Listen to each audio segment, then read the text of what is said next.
দৰকাৰী জঞ্জাল বুলি ক'ব লাগিব কংগ্ৰেছ পাৰ্টি। এটা দৰকাৰী জঞ্জাল, তাক নোলোৱাকৈ আমি বিজেপিক খেদিব নোৱাৰোঁ, তেওঁলোকক ল'ব লাগিব।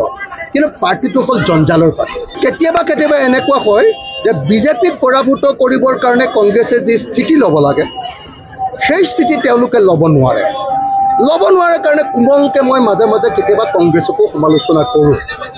কংগ্ৰেছৰ প্ৰতি সমালোচনাটো কুহুমীয়া আৰু বিজেপিৰ বিৰুদ্ধে সমালোচনাটো একেবাৰে আমাৰ উগ্ৰ। আমি বিজেপিক ব্ৰহ্মপুত্ৰত দলিয়াই পেলাব খোজোঁ। আমি বিজেপিৰ লগতে AIDFকো ব্ৰহ্মপুত্ৰত দলিয়াই পেলাব খোজোঁ আৰু কংগ্ৰেছক ক'ব খোজোঁ যে আহক আমি সকলোৱে মিলি একেলগতে বিজেপিক খেদি দিওঁ। কিন্তু কংগ্ৰেছে আপোনালোকে সকলোৱে জানে এইটো এটা সাংঘাতিক ধৰণৰ এটা পাৰ্টি।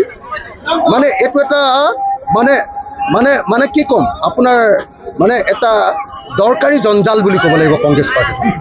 এটা দৰকাৰী জঞ্জাল, তাক নোলোৱাকৈ আমি বিজেপিক খেদিব নোৱাৰোঁ, তেওঁলোকক ল'ব লাগিব। কিন্তু পাৰ্টিটো হ'ল জঞ্জালৰ পাৰ্টি, অতি দৰকাৰী জঞ্জাল এটা। সেই পাৰ্টিটোত কি কৰোঁ মই বাৰম্বাৰ, আপোনালোকে দেখিছে যে মই সদায় বিজেপিক সমালোচনা কৰি আহিছোঁ আৰু বিজেপি আৰু AIDFক সমালোচনা কৰি উজনি অসমত আপোনাৰ গৌৰৱ গগৈক লগত লৈ বিজেপিক হৰুৱাইছোঁ। নামনি অসমত ৰকিবুল হুছেইনক লগত লৈ কি কয় বদৰুদ্দিন আজমল চাহেবক হৰুৱাইছোঁ। মধ্য অসমত আমি প্ৰদ্যুৎ বৰদলৈক জিকাইছোঁ।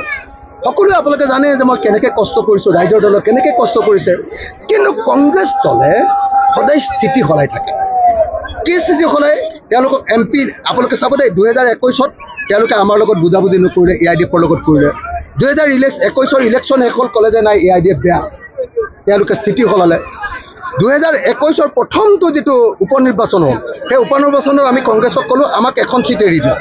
তেওঁলোকে এৰি নিদিলে, 5খনৰ ভিতৰত এখনো এৰি নিদিলে, তেওঁলোকে একমতত নাহিলে। তাৰপাছত MP ইলেকশ্যন আহিলে, MP ইলেকশ্যনত আমি চব চিট এৰি দি কংগ্ৰেছক জিকালোঁ। তাৰপাছত ক'লোঁ যে বিৰোধীৰ কাৰণে আপোনালোকে নেক্সট উপ নিৰ্বাচনটোত 1-2খন চিট এৰি দিওঁ।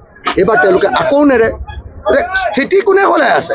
স্থিতি সলাইছে গৌৰৱ গগৈ, স্থিতি সলাইছে ভূপেন বৰাই, স্থিতি ৰাইজৰ দলে সলোৱা নাই। যদি কিবা গণ্ডগোলীয়া কাম কৰিছে সেইটো কংগ্ৰেছে কৰিছে।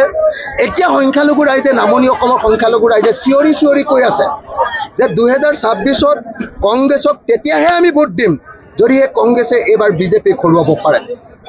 কংগ্ৰেছে কেতিয়া বিজেপিক হৰুৱাব পাৰিব? যেতিয়া ৰাইজৰ দল আৰু অন্যান্য বিৰোধী দলক একেলগে ল'ব।